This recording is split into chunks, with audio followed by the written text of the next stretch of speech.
ಈ ಕಾರ್ಯಕ್ರಮದ ಪ್ರಾಯೋಜಕರು Gadiyar group of company. Gadiar Group of Companies, synonymous with excellence and innovation, stands as your dynamic partner for progress.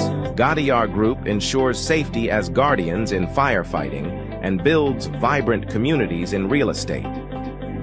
Building tomorrow, today. ವೀಕ್ಷಕರೇ, ಸನ್ಮಾರ್ಗ ಸುದ್ದಿ ಸಂಚಯಕ್ಕೆ ಸ್ವಾಗತ. ನಾನು Samina Fahad.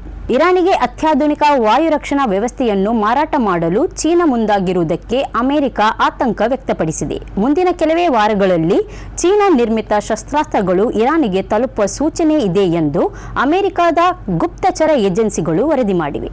ಈ ಆಯುಧಗಳನ್ನು ನೇರವಾಗಿ ಇರಾನಿಗೆ ತಲುಪಿಸುವ ಬದಲು ಮೂರನೇ ರಾಷ್ಟ್ರಕ್ಕೆ ತಲುಪಿಸಿ ಆ ಮೂಲಕ ಇರಾನಿಗೆ ರವಾನಿಸುವ ತಂತ್ರಕ್ಕೆ ಚೀನಾ ಇಳಿದಿದೆ ಎಂದು ವರದಿಯಲ್ಲಿದೆ. ಭುಜದಲ್ಲಿಟ್ಟು ಬಳಸಬಹುದಾದ ರೀತಿಯಲ್ಲಿ ಇರುವ ಈ ಆಯುಧಗಳು ಇವುಗಳಲ್ಲಿ ಇದ್ದು ವಿಮಾನಗಳನ್ನು ಗುರಿ ಮಾಡುವ ಸಾಮರ್ಥ್ಯವನ್ನು ಹೊಂದಿದೆ ಎಂದು ವರದಿಯಲ್ಲಿ ತಿಳಿಸಲಾಗಿದೆ. ಈ ಆಯುಧಗಳು ಪಶ್ಚಿಮ ಏಷ್ಯಾದಲ್ಲಿ ಅತ್ಯಂತ ಕೆಳಮಟ್ಟದಲ್ಲಿ ಹಾರುವ ಅಮೆರಿಕದ ಯುದ್ಧ ವಿಮಾನಗಳ ಪಾಲಿಗೆ ಅಪಾಯಕಾರಿಯಾಗಿದೆ. ಈ ಆಯುಧ ಅಲ್ಲದೆ ಬ್ಯಾಲಿಸ್ಟಿಕ್ ಮಿಸೈಲ್ಗಳನ್ನು ನಿರ್ಮಿಸಲು ಉಪಯೋಗಿಸುವ ಅಮೋನಿಯಂ ಪೆರ್ಕೋರೇಟ್ ರೀತಿಯ ರಾಸಾಯನಿಕಗಳು ಹಾಗೂ ಅಸಂಸ್ಕರಿತ ವಸ್ತುಗಳನ್ನು ಕೂಡ ಚೀನಾ ಇರಾನಿಗೆ ಮಾರಾಟ ಮಾಡ್ತಾ ಇರುವುದಾಗಿ ವರದಿಯಾಗಿದೆ. ಇರಾನಿಗೆ ಆಯುಧಗಳನ್ನು ಮಾರಾಟ ಮಾಡುವ ಯಾವುದೇ ರಾಷ್ಟ್ರದ ವಿರುದ್ಧ 50% ತೆರಿಗೆ ಹಾಕುವುದಾಗಿ ಟ್ರಂಪ್ ಹೇಳಿರುವ ಬಳಿಕ ಈ ವರದಿ ಪ್ರಕಟವಾಗಿದೆ. 39 ದಿನಗಳ ಯುದ್ಧದಲ್ಲಿ ಅಮೆರಿಕ 39 ಯುದ್ಧ ವಿಮಾನಗಳನ್ನು ಕಳಕೊಂಡಿದೆ ಎಂದು ವರದಿಯಾಗಿದೆ. ಡ್ರೋನ್ಗಳು, ಯುದ್ಧ ವಿಮಾನಗಳು, ನಿರೀಕ್ಷಣಾ ವ್ಯವಸ್ಥೆ ಮುಂತಾದವುಗಳು ಸೇರಿ 39 ವಿಮಾನಗಳನ್ನು ಅಮೆರಿಕ ಕಳಕೊಂಡಿದೆ ಎಂದು ವರದಿ ತಿಳಿಸಿದೆ.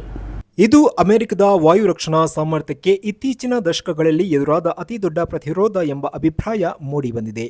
5 ವಾರಗಳ ಕಾಲ ನಡೆದ ಯುದ್ಧದಲ್ಲಿ ಅಮೆರಿಕ ಸಣ್ಣ ಮತ್ತು ದೊಡ್ಡದೆಂದು ಹೇಳಬಹುದಾದ 13,000 ಆಕ್ರಮಣಗಳನ್ನು ನಡೆಸಿದೆ. TWS, CBS, US ಮೀಡಿಯಾ ಮುಂತಾದ ಪತ್ರಿಕೆಗಳ ವಿವಿಧ ವರದಿಗಳನ್ನು ಆಧರಿಸಿ ಈ ವರದಿಯನ್ನು ತಯಾರಿಸಲಾಗಿದೆ. 39 ವಿಮಾನಗಳು ಪತನವಾಗಿರುವುದರ ಹೊರತಾಗಿ 10 ವಿಮಾನಗಳಿಗೆ ಹಾನಿ ಉಂಟಾಗಿದೆ ಎಂದು ವರದಿಯಾಗಿದೆ. SIR ಹಿಂದೆ ರಾಜಕೀಯ ಕುತಂತ್ರ ಇದೆ ಎಂಬ ಪ್ರಶ್ನೆಗೆ ಇನ್ನೊಂದು ಉತ್ತರ ಸಿಕ್ಕಿದೆ. ಪಶ್ಚಿಮ ಬಂಗಾಳದಲ್ಲಿ SIR ಪ್ರಕ್ರಿಯೆ ದೊಡ್ಡ ರಾಜಕೀಯ ಸಂಚಲನಕ್ಕೆ ಕಾರಣವಾಗಿದೆ. SIRನಿಂದ ಹೊರಹಾಕಲ್ಪಟ್ಟ ಸುಮಾರು 91 ಲಕ್ಷ ಮತದಾರರ ಸಂಖ್ಯೆ ಆಘಾತಕಾರಿ ಸತ್ಯಾಂಶವನ್ನು ಬಯಲುಗೊಳಿಸಿದೆ. ಪಶ್ಚಿಮ ಬಂಗಾಳದ 294 ವಿಧಾನಸಭಾ ಕ್ಷೇತ್ರಗಳ ಪೈಕಿ ಸುಮಾರು 44 ವಿಧಾನಸಭಾ ಕ್ಷೇತ್ರಗಳ ಮತಪಟ್ಟಿಯಲ್ಲಿ ಅಳಿಸಿ ಹಾಕಲಾದ ಮತದಾರರ ಸಂಖ್ಯೆ 2021ರ ವಿಧಾನಸಭಾ ಚುನಾವಣೆಯಲ್ಲಿನ ಅಭ್ಯರ್ಥಿಗಳ ಗೆಲುವಿನ ಅಂತರಕ್ಕಿಂತ ಹೆಚ್ಚಿದೆ.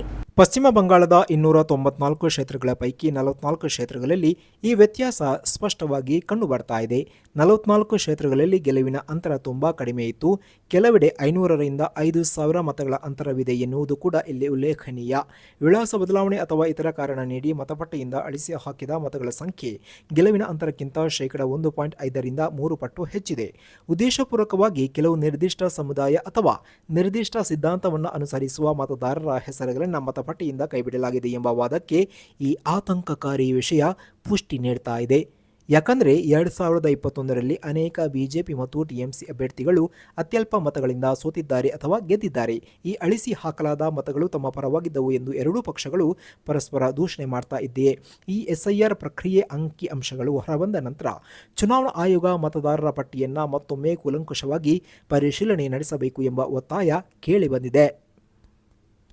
ಮರ್ಯಾದೆಗೇಡು ಹತ್ಯೆಯನ್ನು ತಡೆಯುವ ನಿಟ್ಟಿನಲ್ಲಿ ಕರ್ನಾಟಕ ಸರ್ಕಾರ ರೂಪಿಸಿದ ಕಾನೂನು ವಿಧೇಯಕಕ್ಕೆ ರಾಜ್ಯಪಾಲರು ಅಂಗೀಕಾರ ನೀಡಿದ್ದಾರೆ. ವಿವಾಹದಲ್ಲಿ ಆಯ್ಕೆ ಸ್ವಾತಂತ್ರ್ಯ ಹಾಗೂ ಮರ್ಯಾದೆ ಮತ್ತು ಸಂಪ್ರದಾಯದ ಹೆಸರಿನಲ್ಲಿ ಅಪರಾಧಗಳ ಪ್ರತಿಬಂಧಕ ಮತ್ತು ನಿಷೇಧ ಕಾನೂನು ಇದಾಗಿದ್ದು, ಇದಕ್ಕೆ ಇವ ನಮ್ಮವ ಎಂದು ಹೆಸರಿಡಲಾಗಿದೆ. ಇವ ನಮ್ಮವನೇ ಎಂದು ಕರೆಯಲಾಗ್ತಾ ಇರುವ ಈ ಕಾನೂನು ವಾಸ್ತವದಲ್ಲಿ ಜಾತಿ ಮತ್ತು ಅಡ್ಡಿಗಳನ್ನು ಮೀರಿ ಮದುವೆ ಆಗುವಂತಹ ಯುವಕರ ರಕ್ಷಣೆಗಾಗಿ ರೂಪಿಸಲಾಗಿದೆ. ಕುಟುಂಬ ಅಥವಾ ಸಮಾಜದಿಂದ ಆಗುವ ಬೆದರಿಕೆ, ಹಲ್ಲೆ ಅಥವಾ ಮರ್ಯಾದೆಗೇಡು ಹತ್ಯೆಗಳನ್ನು ತಡೆಯುವುದು ಈ ಕಾನೂನಿನ ಉದ್ದೇಶ. ಜಾತಿ ಅಥವಾ ಧರ್ಮದ ವಿರುದ್ಧ ಮದುವೆ ಮಾಡಿದರೆ ಕುಟುಂಬವೇ ಹಲ್ಲೆ ಮಾಡುವ ಘಟನೆಗಳು ಹೆಚ್ಚಾಗಿದ್ದವು. ಕೆಲ ಸಂದರ್ಭಗಳಲ್ಲಿ ಕೊಲೆಗಳಿಗೂ ತಲುಪಿದವು. ಜೋಡಿಗಳು ಪೊಲೀಸರ ಬಳಿ ಹೋದರೂ ತಕ್ಷಣ ರಕ್ಷಣೆ ಸಿಗುವುದಿಲ್ಲ ಎಂಬ ಆರೋಪ ಕೂಡ ಇದ್ದವು. ಈ ಹಿನ್ನೆಲೆಯಲ್ಲಿ ಜೋಡಿಗಳಿಗೆ ಪೊಲೀಸ್ ರಕ್ಷಣೆ ಒದಗಿಸುವುದು, ಬೆದರಿಕೆ ನೀಡಿದವರಿಗೆ ಕಠಿಣ ಶಿಕ್ಷೆ ವಿಧಿಸುವುದು, ಕುಟುಂಬದವರು ಅಥವಾ ಸಂಘಟನೆಗಳು ಭೇದ ಭಾವ ಮಾಡಿದರೆ ಕೇಸ್ ದಾಖಲಿಸುವುದು, ಜೋಡಿಗಳಿಗೆ ಸುರಕ್ಷಿತ ಆಶ್ರಯ ವ್ಯವಸ್ಥೆ ಮಾಡುವುದು ಈ ಕಾನೂನಲ್ಲಿ ಇರುವಂಥದ್ದು. ಪಾರ್ಲಿಮೆಂಟ್ನ ಒಳಗೂ ಮತ್ತು ಹೊರಗೂ ಪರಸ್ಪರ ತೀವ್ರ ವಾಗ್ದಾಳಿ ನಡೆಸುವ ಪ್ರಧಾನಿ ನರೇಂದ್ರ ಮೋದಿ ಮತ್ತು ವಿರೋಧ ಪಕ್ಷದ ನಾಯಕ ರಾಹುಲ್ ಗಾಂಧಿಯವರು ಆಪ್ತವಾಗಿ ಮಾತಾಡುವ ಸನ್ನಿವೇಶದ ವಿಡಿಯೋ ಭಾರೀ ಪ್ರಮಾಣದಲ್ಲಿ ಹಂಚಿಕೆಯಾಗಿದೆ. ಇಬ್ಬರೂ ಪರಸ್ಪರ ಕೈಮುಗಿದು ವಂದನೆಗಳನ್ನು ಸಲ್ಲಿಸುತ್ತಾರೆ ಮತ್ತು ಆ ಬಳಿಕ ಇಬ್ಬರೂ ಕುಶಲೋಪರಿ ವಿಚಾರಿಸುತ್ತಾರೆ. ಈ ವಿಡಿಯೋ ಸೋಷಿಯಲ್ ಮೀಡಿಯಾದಲ್ಲಿ ಅಚ್ಚರಿ ಮತ್ತು ಪ್ರಶಂಸೆಗೆ ಪಾತ್ರವಾಗಿದೆ. ಪಾರ್ಲಿಮೆಂಟ್ನಲ್ಲಿ ಮಹಾತ್ಮ ಜ್ಯೋತಿಬಾ ಫುಲೆ ಅವರ 200ನೇ ಜನ್ಮದಿನದ ವಾರ್ಷಿಕ ಸನ್ನಿವೇಶದಲ್ಲಿ ಇವರಿಬ್ಬರು ಮುಖಾಮುಖಿಯಾಗಿದ್ದು, ಈ ಸಂದರ್ಭದ ವಿಡಿಯೋ ಇದಾಗಿದೆ.